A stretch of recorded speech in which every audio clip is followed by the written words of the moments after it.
ano man yung hatakan sa pagkain. Pero ngayon, napag-uusapan na kayo, Himala yata. Sabing, di ba dapat mag-clearing, di ba? Pero ngayon parang Himala yata. Malakas ba sa globe? Malakas ba sa inyo?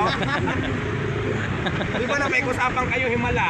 So ngayon dito ko nakita na hindi sila fair. Tama, ayaw sa tama yun, di ba? Hindi kasi ako dati pag clearing, sabi ko mas pwede kayo ngayon kasi napag-uusapan nyo yung mga mag-clearing sa matala sa dati talaga. So that's it, di ba? Wait lang kuya, sandali lang. Let's go, back to ano? Back to barracks, back to barracks.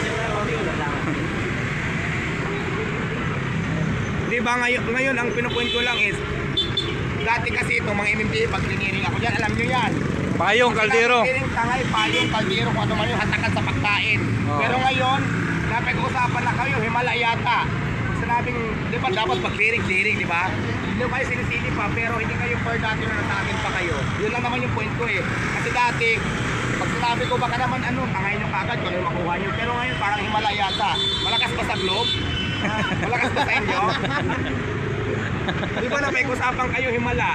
So ngayon dito ko nakita na hindi sila fair yung clearing na yan. Ayan, pakita mo yung mga nag-clearing.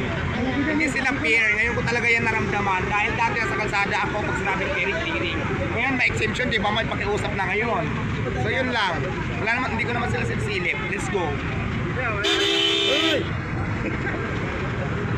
Oh, patawirin si Diwata.